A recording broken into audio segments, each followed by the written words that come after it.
So first of all, welcome everybody. We're very happy that you're joining us today. And it's my name is Charlene. I'm a member of Ocean Now, and I'm your host today. And Divya is your co-host. And our guest today is Carl Safina. So first of all, thanks for joining us today, Carl. It's a great pleasure. Well, it's a great pleasure for me too. That's great. And yeah, I mean, before we start, a few technical notes. Like Micah said, it's great if you show your face, but please mute your mic because otherwise there will be a lot of noise. And if you have a question during the talk, there is the possibility to send it directly to Divya. You can do this by clicking on the chat icon below and then choosing in the blue drop-down menu Divya's name, and then the question goes only to her. And she will group the questions and put them in order, and then after the interview, the Q&A will start, and then we can read them out or let you read them out. And some general information, the interview will be around like 20 to 30 minutes, and then there will be the Q&A. So what are we talking about today? Our main questions for Carl are: how does the inner life of animals differ from ours or does not? How do animals communicate, and what do they communicate? And by looking at their communication, can we have a guess, or do we know what's going on in their mind? And Carl, you would argue yes, right? So a little bit information about you. You're an ecologist. You're the professor for nature and humanity at the Stony Brook University, Right. The founder of the nonprofit Safina Center, and a book author. And you basically dedicate a huge part of your life to study animals, especially wild animals. You write books about them, and therefore you raise awareness and help to protect them. And one of your books which earned you worldwide recognition is called Beyond Words: What Animals Think and Feel, and which also quite nicely summarizes about what we want to talk today. And so I would jump right in.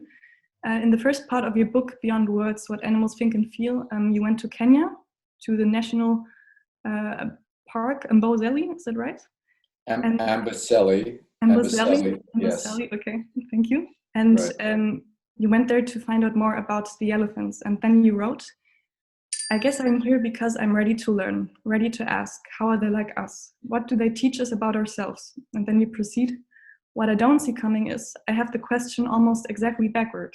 What did you mean by that, and what made you change the question?"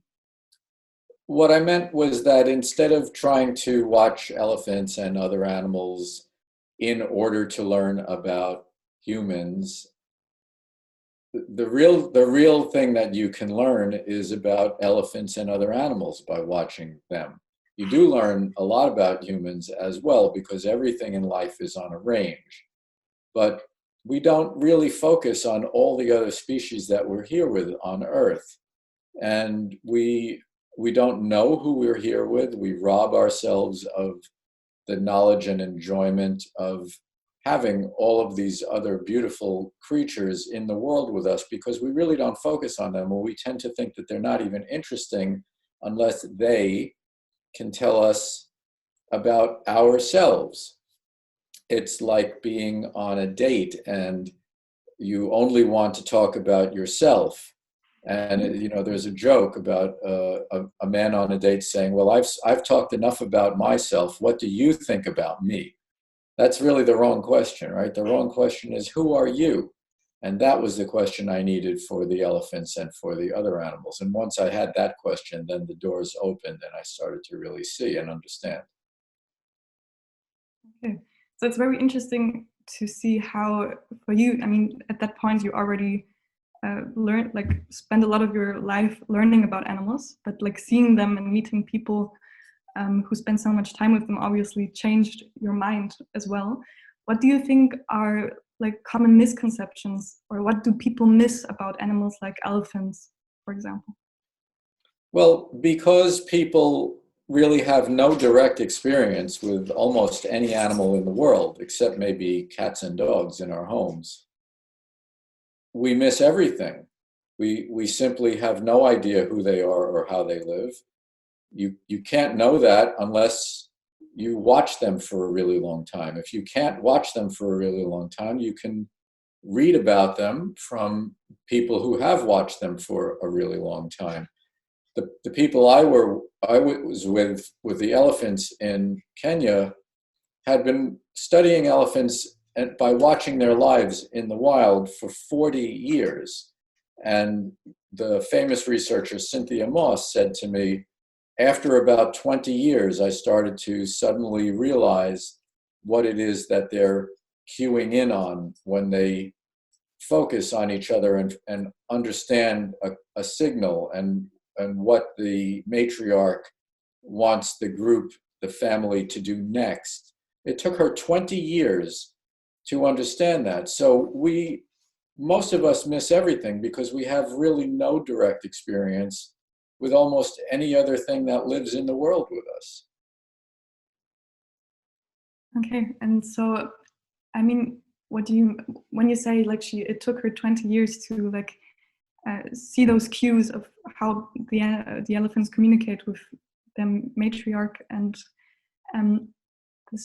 those things, would you say this is like part of the animal, like a who animal? Like in your book, you describe whales, elephants, and wolves as who animals. That like this is part of the who animal, like being conscious, anticipating. And what else includes being a who animal? Well, there are many animals that live in structured social groups. So there's a leader, the group is always together. Everybody in the group knows who exactly they are with. It's not like, let's say, a school of herring in the ocean with 1 million herring, and they don't have any real relationships individually to one another. So when I say the who animals, I mean the ones where it's specific individuals, everyone in the group knows exactly who they are with, and they understand who they are. They know if they are the elder, if they're their mother, if they're their sibling. They understand those things, and so there are many animals that live in those kinds of groups. Those are the ones I call the who animals. There are many other animals that just live in big groups where the group can change from day to day, and they don't really know each other individually. So those I would not call the who animals. So that's a distinction. Okay. And so I guess you got to know those, like the personality of such who animals very well as well while studying them. Yes, one of the most interesting things is that once you are with animals that exist as individuals, known to each other as individuals, you can start to know those individuals yourself.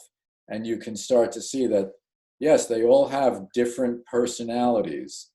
And they have lives. They have lives that in some basic ways are really pretty similar to the way that we are.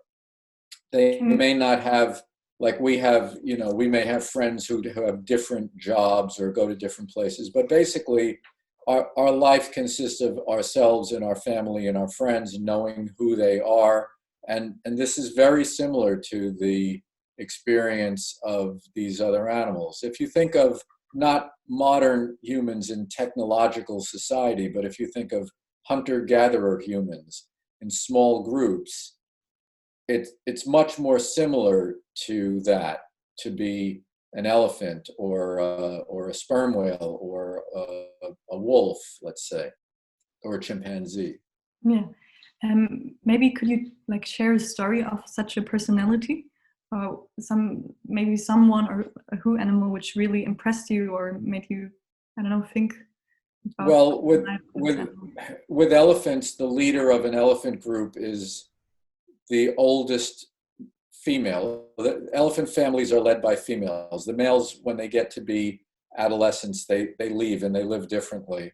But the females stay together with their sisters and their young their daughters and their babies.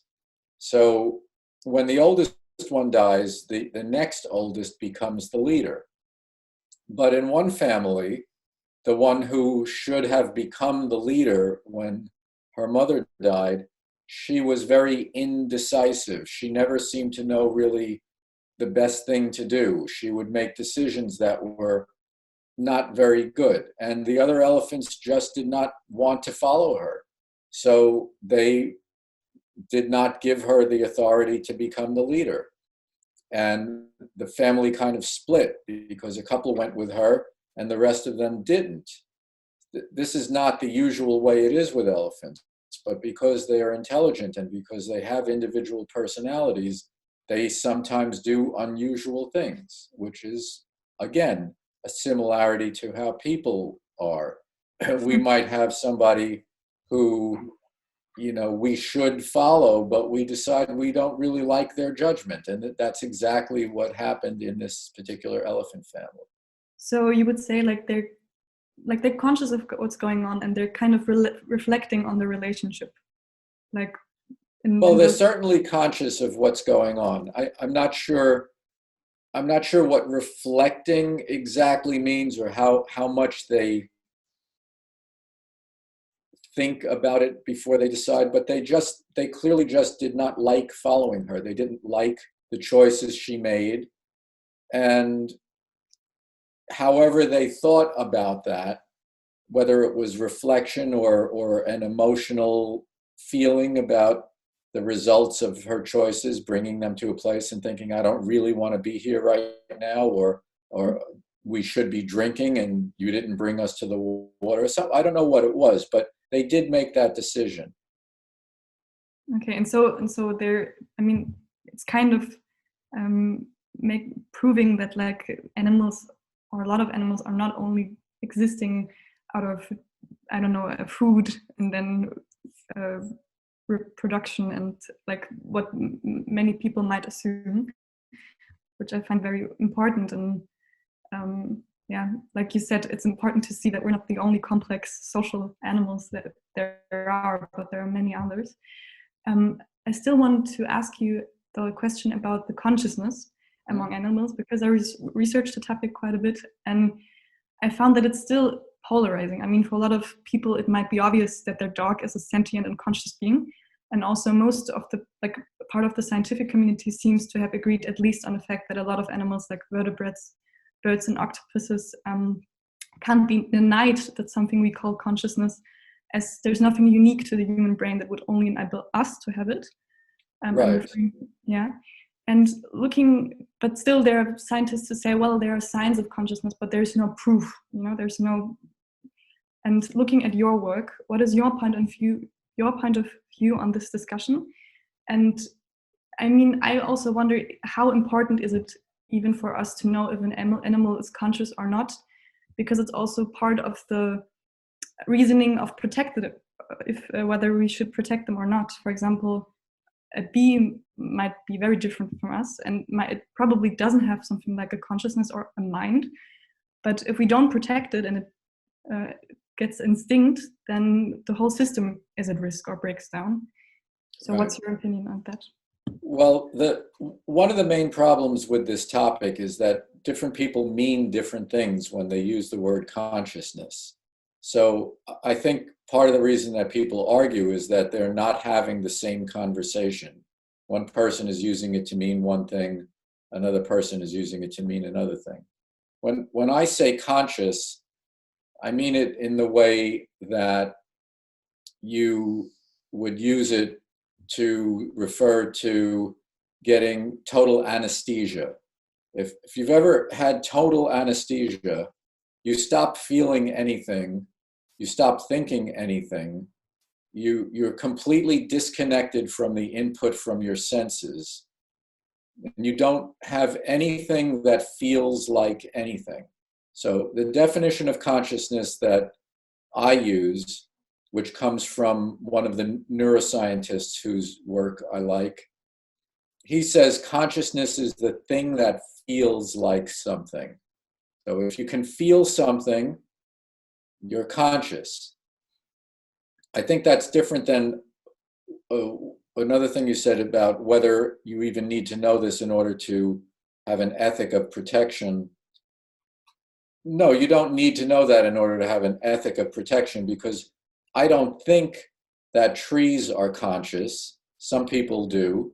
There's some evidence that they may be in some way. I think they're not, but I still think we need to protect trees and forests. So that's different. But very clearly, if you throw a ball and your dog is obviously having a lot of fun seeing the ball, getting the ball, catching the ball over and over again, bringing it back to you so that you will throw it again, obviously they're conscious. They have eyes that are seeing, ears that are hearing, noses that are smelling, emotions that are allowing them to enjoy because they have the same nervous system that we do.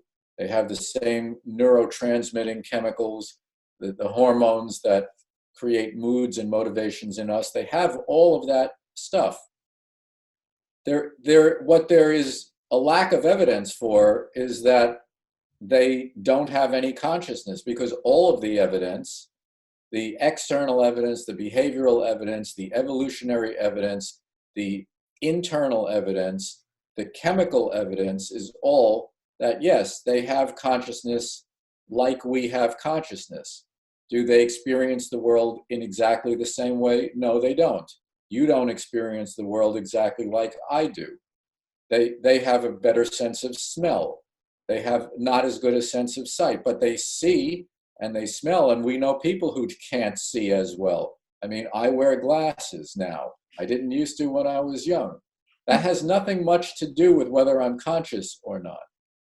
What has to do with whether you're conscious is that you have sensory input from your sensory organs and you feel it. That is consciousness. That's what I mean.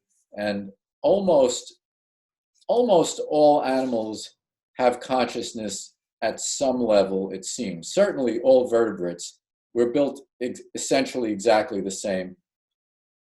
And people who look at brain patterns internally, they see the same kinds of patterns in other, well, mostly mammals have been studied in that regard. They see it in other mammals, just like they see it in humans. And why wouldn't they? Yeah, I mean, that's also a question, like why are people denying the fact that that animals are conscious? I mean, why do people deny it? People deny it because, for a few different reasons, I think. One is they're confused. One is that if you ask a person what they think consciousness is, their definitions are all over the place. So it's not one conversation. Some people think consciousness is a sense of where we are in the universe or in time, or consciousness is what you reach after years of meditation. I've had these kinds of conversations with people. That's not what I'm talking about. That's a different thing that they are talking about. So one of the reasons is the conversation is a very confused one because we use the word differently. Another thing is, if we understand that other animals are conscious, then it makes it harder to do anything we want to them. So, it's just a lot easier to do things that cause pain and suffering if you don't believe they're capable of pain and suffering. So there's a big reason to want to deny it.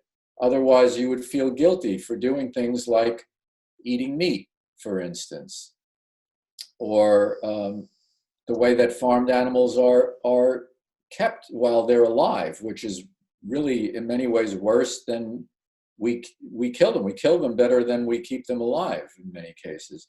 If you understand that they're capable of really enjoying life and they're capable of really having a miserable existence, you might feel guilty about that. So you don't really want to believe it. And the other thing is that people are very insecure. We seem to have this need to think that we're the best thing on the planet. And not many people think we're not only the best thing, but that we're perfect, which if you look at how we behave and what we do, it's very imperfect to say the least. But there are a lot of people who are afraid to think that other animals are conscious and have feelings and have desires to stay alive and a sense of well-being, or to seek a sense of well-being and to avoid pain. But everything they do shows that that's true. If you try to kill an animal, it doesn't want to be killed. It tries to get away. It tries to avoid the pain. It's obviously fearful. And the fact that it doesn't speak to you in your language is beside the point. We're having a conversation in English. I speak English. English is not your first language, but we're having this conversation in English. But if a person whose language you didn't understand was trying to avoid being murdered, you would have no problem realizing what was going on and understanding that they don't want to be murdered. And this is true for all animals. They try very hard to stay alive. In fact, if you watch them, they seem to value their lives without any question. A lot of people question whether their lives have value. We have depression, we have suicide. Other animals don't seem to have that in the wild state. In captivity, many animals do get depressed because their lives become meaningless. Yeah, that's also very, I mean, it's a tragic point to see and to realize that animals, like in which pain they sometimes live. One thing I wonder is, I mean, you talked a lot about how we indeed have a way of understanding animals. Like, we don't need to speak the same language to see that an animal values its life and doesn't want to be killed. How about the other way around? Do you think like some animals, like elephants, wolves, and whales, also maybe are capable?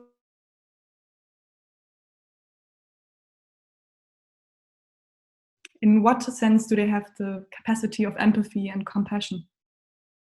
Well, they do have, we have to understand, we always have to keep reminding ourselves, when we say animals, an animal is everything from a sponge to a whale or an ape or a human being. Those are all animals. Mostly when we talk about these things, we're talking about vertebrates mostly. But among vertebrates, a number of them show obvious empathy and some of them show compassion. To me, empathy is mood matching, the ability of your mind to match the mood of your companions. So the oldest form of empathy is contagious fear. If one animal startles and runs away, everybody startles and runs away. That's empathy. If you try to help, if you understand with empathy that someone you're with is suffering or is in trouble and you try to help them, I call that compassion. So there are more animals, I believe, capable of empathy than are capable of compassion, but some are capable of compassion. Our dogs, who are, for most of us, the only other animals besides humans that we get to observe and see how they live and what their moods are like, they understand if we're in trouble or in pain or if we're crying. They come over and they try to soothe us, or they sometimes they will help us very actively. I mean, people, if you're with a dog and a stranger attacks you, your dog will probably defend you against the stranger. They understand instantly exactly what's going on.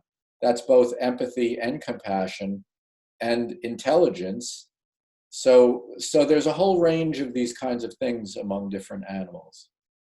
Is it also, I mean, for a lot of people who own dogs, I think this might even be something obvious, but sometimes you hear stories of, like, I don't know, a tiger or like another form of wildcat, like saving a baby animal which is out of their species or out of their... Yes. A lot of animals seem to understand whether another individual is a baby. And in fact, we recently got some baby chickens at our home. We have 3 dogs, 2 of whom are right here in the room with me. They're being very quiet now, which is good. I thought the dogs might be especially the youngest one. I thought they might want to grab the baby chickens or bite the baby chickens or chase them around. And if they did that, they would hurt them instantly. But we didn't have to train them at all to not bother the baby chickens, because they seemed to understand immediately that these were little baby things and they needed to be protected. So they followed them around. They were licking them or just sitting quietly next to them. Or if we let them out in the room and they were sort of scattering, they would try to maybe push them together and keep the baby chickens together. They understood immediately that these were babies and that they needed protection. I didn't even expect that would happen, but that's what we saw. It was interesting. The other thing is that we have this discussion: do other animals understand anything? Are they even conscious at all? But many other animals understand that humans are conscious. There are lots of stories of animals that are hurt that come to humans as though they are seeking help. And these stories range pretty widely. I'll just give you a couple of ocean-related stories for the moment. There's good video of a dolphin in Hawaii. It had a fish hook in its flipper. It went to some scuba divers and it showed them that it had a hook in its flipper. Now, it's not like they've had a long evolutionary history with scuba divers, but they understand somehow that these human beings can understand their problem. It let one of the divers take a pair of pliers and try to get the hook out, and it was taking a little while, so the dolphin needed air. It went to the surface, it got air, and it went right back to the diver and let him finish taking the hook out of the flipper, which must have caused some pain. But the dolphin knew what it was doing, and it knew that the diver could understand and might be able to help. I don't think a dolphin with a hook in its flipper would go over to a sea turtle, but it went over to these divers.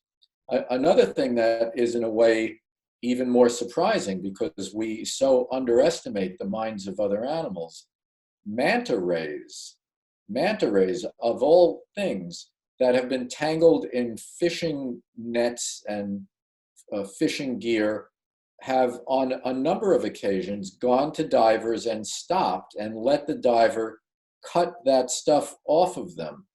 I find that very surprising. I don't find it so surprising that a dolphin would do that, but that a manta ray would do that, it did really surprise me. Why does it surprise me? Because we know so little about the other minds that are in the world with us, but manta rays have had those minds for millions of years. Yeah, it's indeed very impressive. Also, I think it shows a bit, sometimes people say, well, maybe that's wishful thinking, you apply something human to an animal, but those stories, you can't really, I don't know, in my opinion, you can't really explain them otherwise than, maybe a coincidence, but probably it wasn't a coincidence if a dolphin. Well, how could it be a coincidence for a dolphin to go repeatedly to a diver, or for manta rays tangled in fishing gear to repeatedly stop near divers and let them cut? A manta ray that's not tangled in fishing gear doesn't stop next to you and sit there while you take a knife and run the knife along its skin. They don't do that. So, science is supposed to be about evidence, and you're also supposed to favor the simplest explanation. The simplest one is the one that makes sense. They're in trouble, they know they're in trouble, they seek help, they get help, and then they leave. How else could you explain that? I myself don't think of another explanation, but still there is a lot of skepsis, and I find it very, it's important to hear those stories, I think, and to talk about them, to realize that those animals really are more intelligent than we sometimes suppose. We're coming slowly to the end of the interview. One question for you, which also is related to your upcoming book, in which you write about animal culture. And culture is something I think a lot of people, including myself, think a lot of times only within a human context. Right. What can we understand by the word culture in animal terms, and does it imply the same things as humans, like traditions or rules of proper behavior, or what does it imply for animals? Well, it does imply traditions and rules of behavior, sometimes rules of proper behavior. What it really is the same thing that it basically is in humans. In humans, you are born capable of doing many different things. But what you actually do is what the adults around you do. You learn how to live where you live by copying and doing what the adults do and what they show you about how we live.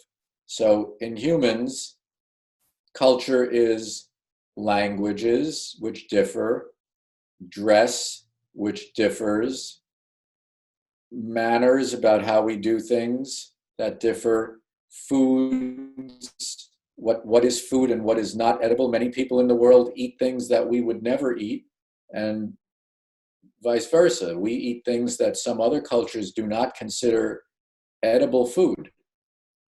I've been with people who think that eggs are poisonous and that eating fish gives you bad bones. In their culture, they're afraid of eggs and fish. In our culture, eggs and fish are really good food. In other cultures, they eat a lot of insects or they eat rats, things that in our culture we would never eat.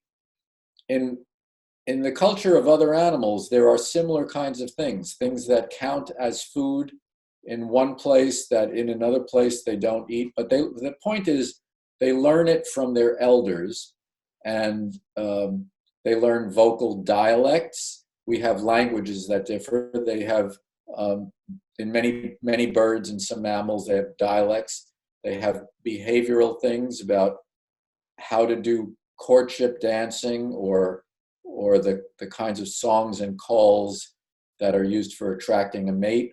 We have differing music that serves many of the same functions.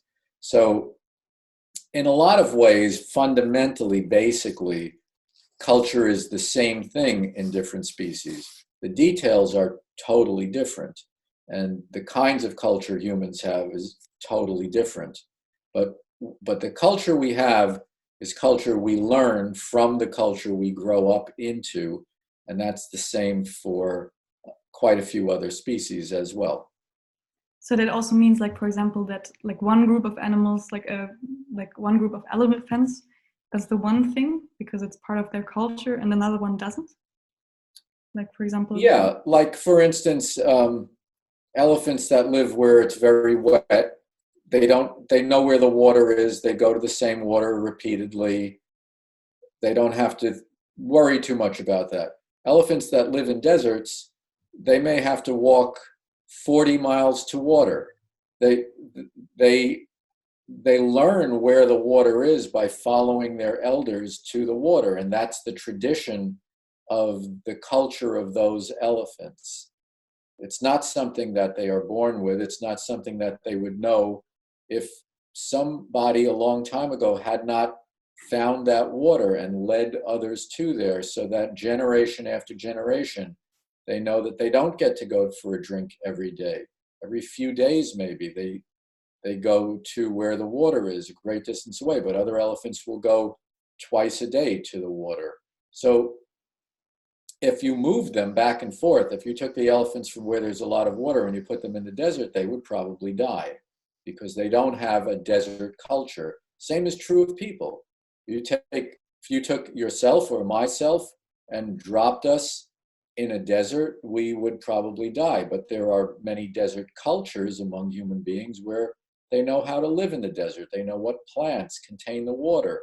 They know these things that you can only know by learning them from elders who have already learned them from the generations that have come before. Okay. Yeah, so it's very impressive how, and it also shows again how animals indeed are very much learning a lot of things and are not just inheriting them, and it's not just in their DNA. They're capable of learning new things, adapting themselves. Impressive. Right. Many animals are not only capable of learning and new things, but many animals must learn how to live. That's the title of the book, Becoming Wild. They have to learn how to become wild. They wouldn't know it. They're born with certain capacities and capabilities, but they still have to learn. Just like humans are all born with the capacity to speak a language, but what language we speak must be learned. Otherwise, we would just make a lot of sounds, and maybe we would invent rudimentary words, but we wouldn't be likely to invent a complex language. You get a complex language easily from the older people around us who speak that language. Yeah. Okay, so then I think we're at the end of the interview. Just one last question before, like something people can apply to their own lives before we start the Q&A. What would you say can help to, I mean, I think a lot of people who are in this chat probably already try to be mindful with their hue and relationship with animals, but a lot of people aren't. What is your personal tip, maybe also out of your experience, how to change their minds, how to encourage the conversation? Yeah, I don't really like to try to change anybody's minds. I do like to encourage the conversation by just showing different perceptions and maybe highlighting things that people have not known before. But sometimes I say, well, we can't be perfect. Perfection is not possible, but improvement is very easy. There are all kinds of ways to improve our relationship with the rest of the world and with other animals. Just think about all the things that we do, the choices we make every day about what to eat, about how we get to where we're going, about who we will vote for, what kinds of policies we want to see, about just what kind of person do you want to be? Do you want to be a kind person? Do you want to be an aggressive person, a creative person? These are all choices that are up to us, and they're up to us every day, sometimes many times a day, actually. Yeah. So maybe, I don't know, Divya. So first of all, thank you for the interview. I found it very interesting, your insights and your experience. And yeah, I'm also excited for the questions that will come up now. Hi, thank you so much, Carl. That was amazing, very insightful. We have a bunch of questions. So Fiona had a question about how do you try not to have a human perspective? Like, can you really understand an elephant, or are we only capable of empathizing with beings that we see respond and behave like us? And what do you, how is it like with other animals, like insects, for instance? Well, the more different the animal is from us, the harder it is to understand them, I would say. I think that's true. The behavior of an ape or an elephant or even a dolphin is a lot easier to understand than the behavior of an insect and what the insect might be experiencing. I mean, they have very different nervous systems. They have the same kinds of neurons, but they have different nervous systems. Many of them do have the same kinds of chemicals that create mood and motivation in human beings, but it is a lot harder. I observe, I don't start out with the idea that we are all alike. I just start out with the question, what are you like? And I observe what they're like, and then I try to make sense of why they would be doing something like that. So, for instance, if it's a very hot day and you're in a hot place and you see elephants that have stopped in the middle of the day under the shade of a tree, and their babies are sleeping there, it's the only explanation for that that makes any sense is that they like the coolness of the shade. Why else would they go under the tree in the shade when they have to do that consciously? They don't get there by accident. They don't stop there by accident. Why would they like the shade? Well, because it's hot. It's very uncomfortable. How do you know they're uncomfortable? Because they're flapping their ears, which they do to cool themselves. So I don't start out by saying, well, elephants are just like us. I start out by saying, what are elephants like? And you can see that. You can see the workings of a mind in the logic of the behaviors. All right. But do you think it would be easier for the larger population to, like, if we do see them behave like us, we are likely to empathize and maybe start caring? Like, maybe it's easier to do that because what do you think about that? Well, if they are acting like us, then it indicates that there are major ways in which they are like us. Think about the things that don't act like us. Rocks don't act like us. The chair I'm sitting on does not act like us. Trees don't act like us. But a goat will want to have food and water, will run away from danger. That's like us, right? And why is that? Because they have some of the same thoughts and emotions that we have, and they want to stay alive like we do. You get that by observing them. A chair does not run away from danger. If you run to a chair with an axe and you are threatening to break up the chair into little pieces by smashing it, it doesn't do anything. But an animal will run away from danger. That's because in that way they're like us. Right. Okay. Our Emil had a question. Are mammals capable of interspecies communication on a higher level other than intimidation or knowing what's dangerous and not? Well, I'm not sure what you mean exactly by a higher level, but what they are capable of doing is, most of what their concerns are about is about food and water and danger. That's a lot of what occupies their life and their concerns, and taking care of their babies if they're mammals or birds. And many of them are finely attuned to the behavior of others. They see whether they're relaxed or whether they're alarmed. There are also alarm calls that are understood across different species. So, for instance, I was once on the island of Trinidad, and I was with a guy who was a bird expert, and he suddenly said that he heard a particular kind of bird saying the call that means there's a snake here. And we hurried along down the forest path, and we found the bird that was making the calls, and sure enough, it had found a boa, a snake in a tree. That's a dangerous kind of snake to birds like that. And about 20 other birds of various different species were all gathered around, and they were yelling at the boa, and basically the message was, the danger is over here. Everybody look at this danger so we can all be safe.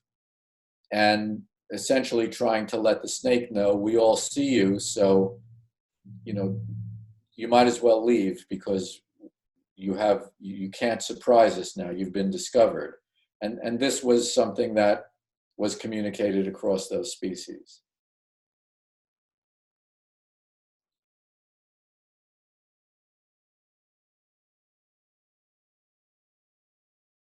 I think you just muted your microphone. Sorry. Did you ever in your entire history with research, did you ever build some kind of bond, maybe even a friendship with a non-human animal, except dogs and cats? Oh, sure. I have had friendships with a number of wild orphan animals that I've raised. I used to do falconry, and I had working partnerships with some hawks and some falcons. So yeah, certainly. Okay, interesting. Anne had another question. What would you recommend to help people understand that other animals are conscious and sentient if they don't actually have the time to study them? Like, how would they build this skill?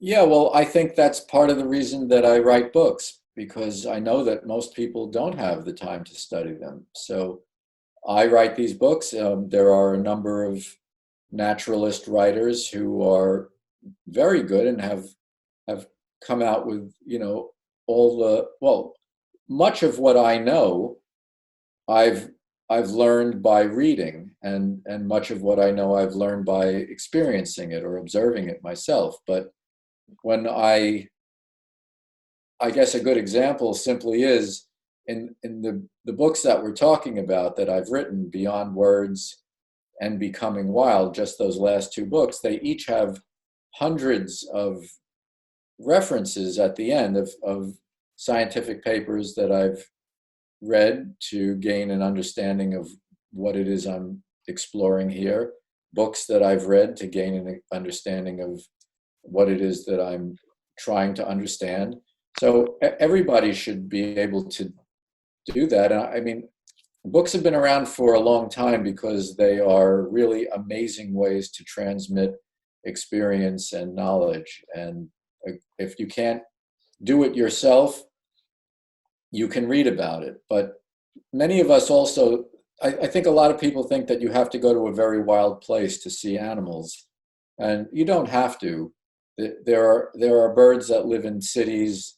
We have a bird feeder outside our kitchen window. We live in the suburbs. We watch the birds every morning while we're making breakfast, and we're cleaning the dishes. We have birds right there, and we watch some of their normal behaviors because they live right around the house. You don't have to go to Africa or Antarctica or some impossible place. There's something that lives right around wherever you live. Right. Emil had a question about pets. What do you think about keeping pets and taking them outside of their natural environment? And they probably can not communicate with peers.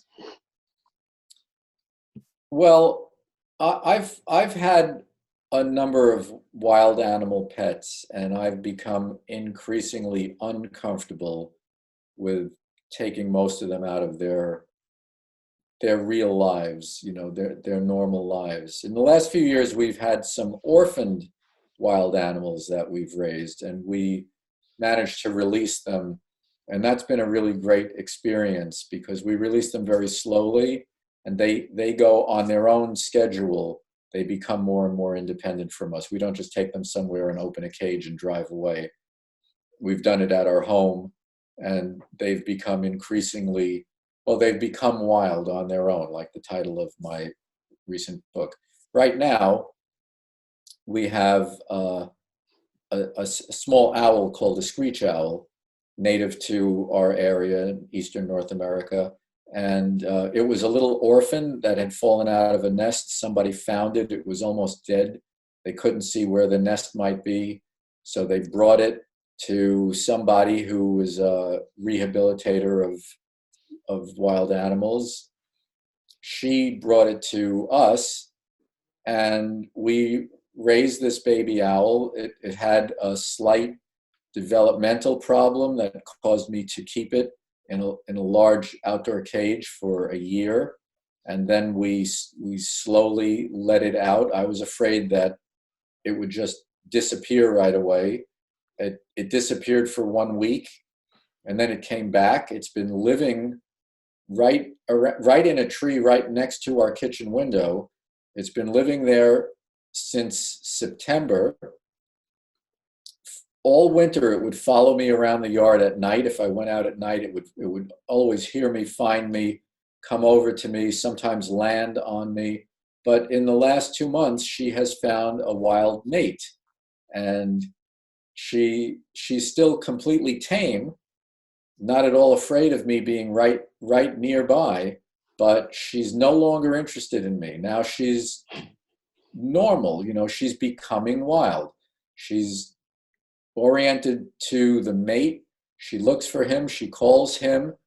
He goes hunting in the woods and comes back with food and feeds her.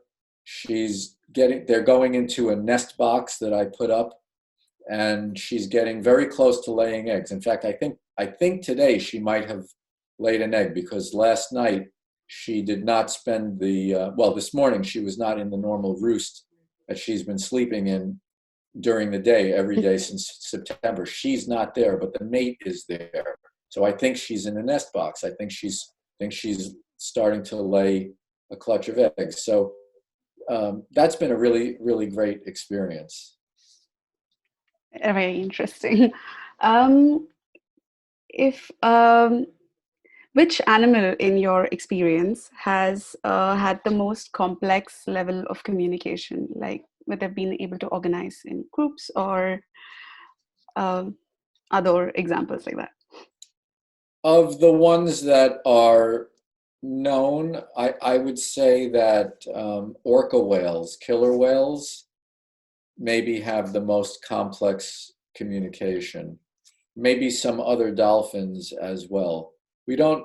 They seem to be able to communicate some very complicated things to each other, but people don't know exactly how they're doing it. We hear them making lots and lots of sounds. Nobody has been able to really decode a lot of those sounds, but they can tell who is making the sound. Their voices are different enough that the researchers can tell who is calling, but they don't know what they're saying. But they do seem to be able to get some very complicated information across to each other somehow.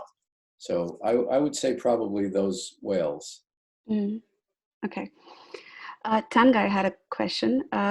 Do you think at some point our society is going to look at us today and think we were criminals for intensive breedings, farms, and the way we are treating the animals now, especially the ones we use for our food?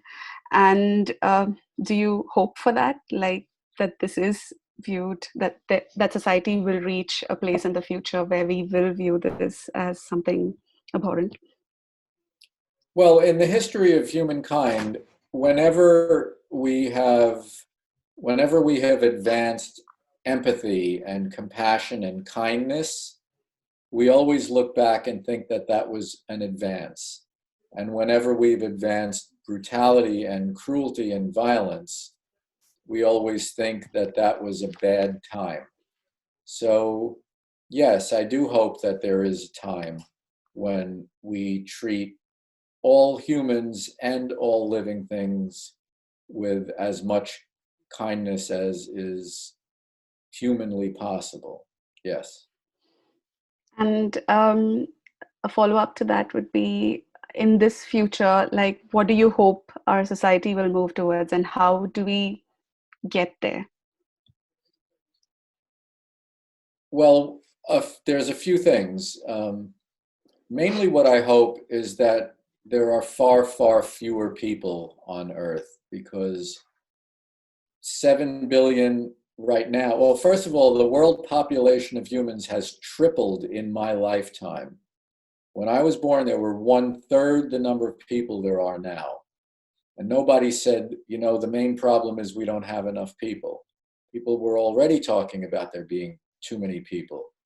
7 or 10 billion people trying to stay alive just takes too much out of the world to let other things be alive, and creates a lot of the tension that causes people to be cruel and violent. You could slowly reduce the human population by simply having much smaller families. What's the best way of doing that? Not coercion, not forcing, not insisting, but the best way of doing it is that in those societies where women are full citizens, they choose to have fewer children, because the secret of rich people is that smaller families give you bigger lives. Everybody wants more, and if you want more for your children, the best way to have more is to have fewer people wanting what there is. The biggest slice of the pie is cut at the less crowded tables. So the first step is full citizenship for all women, so that women can own businesses, get bank loans, own property, inherit property, vote in a democracy, go and get any kind of education that anyone else can get. That's the most fundamental step to getting there. And then where are we going? A world where there are far less people, and all the people that are in the world were people who were desired and could be well cared for by their parents. And then the idea that we are not here alone on this planet. We're here with millions of species, and their claim to existence is equal to our claim to existence.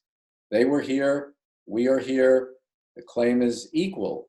So we just need to have a human society of, hopefully, of kindness and compassion at a scale that is compatible with the rest of life on Earth, because right now we are not compatible with the rest of life on Earth. That's why so many things are at the lowest level of population ever.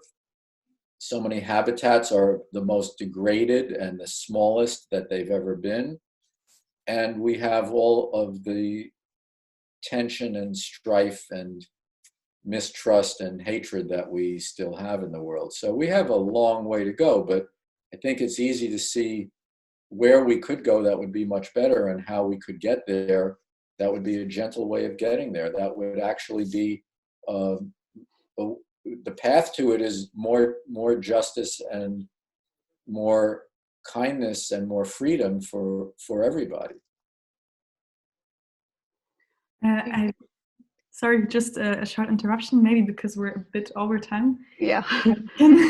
And maybe like one or two last questions. Yeah. So we have about four more questions, but I don't think we're gonna have time to accommodate all of them. So I'm just gonna. We can say we do these four, and then like from now on we can't do any more. So yeah. I mean, unless Carl, you need to leave. That's of course conditional. No, I'm okay. I'll try to give shorter answers. Okay. Okay. We love listening to you, but yeah, of course, we need to also make sure that that we kind of stay in. Okay. Okay. So Jakub had a question. What's the most important thing we can learn from animals? And to what extent do you think animals might have mind activity? But I think we covered this in our talk. Yeah, I think the most important thing we can learn from animals is that all living things try to stay alive, and they want to avoid pain. All living things want to avoid pain. All human beings want to avoid pain. And the things that people do that cause pain to other people and to other living things are not so good. That's the most important thing we can learn. Okay. Carla had a question about the current crisis. In which way during this time can we use this opportunity to make people understand like how to our interaction with wild animals, and how do we explain the loops, the feedback loops that this creates? Well, that's a good question that would take a long time to answer really, really well. So let me just say that at this terrible time, when we're all experiencing this restriction of all our freedom and activity and all these things, one thing that we're seeing, many people are saying that they can hear birds singing much better than they ever could hear them before because there's so much less noise. Many people are sharing photographs of wild animals coming into villages and into towns simply because they are not as afraid and they're just spreading out a little bit more. So I think one thing that we can learn is that the intensity of the life that we led 2 months ago is not always necessary, and that we can take a little break, breathe a little more deeply, slow down a little bit, and there are great things that we can enjoy, and there are beautiful things that we can see better if we slow down a little bit. So hopefully we will get through this and get back to normal, but maybe the normal will be a new normal where we take time to appreciate more of the beauty around us and don't go at it so hard. All right. This is from Micah. In your life, have you ever been able to change someone's mind, or have you seen them transition from somebody who was not able to relate to animals at all to somebody who has now changed and is more compassionate? And how? Yeah, well, I think many people are more compassionate than they were. And for many older people, what I notice is that it seems that many older people are more compassionate than they were when they were young. When you're young, you tend to be more aggressive than you are when you're old. And I see this in the way people talk about animals and the way that they deal with or relate to animals as they get older. And I think that that's fine. I think that that's a good thing. Some people have told me that after reading something I wrote, it changed their mind about something. That's great. I hope that that's a good thing. All right. Okay, so I think we are mostly done. I think there are one or two questions which I don't think. David, you also wanted to ask something. Just so if you want to ask something, now would be the moment. Because I know you wanted to. Okay, yeah. I had a last question, maybe, if possible. What is your opinion about eating animals, as our exploitation of animals is strongly thought to be the source of the crisis we are in at the moment? And are you vegan? Yes, okay. I'm not vegan. I also do not buy any farmed animal meat, and I don't buy milk, and I don't buy eggs. So in what way am I not vegan? Well, we have some laying hens at our home. We let them run completely free all day. They're very happy hens. They lay eggs, and we eat those eggs. I go clamming and I go fishing. Clams are animals. Fish are certainly animals. I eat those things. Those are part of my diet. I like to be connected to my own food in that way. I have a small garden. Well, we're talking about vegans, so the garden doesn't really enter the discussion too much, but I do like to grow some of my own vegetables. And I think that the main problem with farming animals is that, well, there are several problems with farming animals. One of the main problems is that the way that we farm animals, we've industrialized farming, and animals live miserable lives almost all the time in the way that we raise them.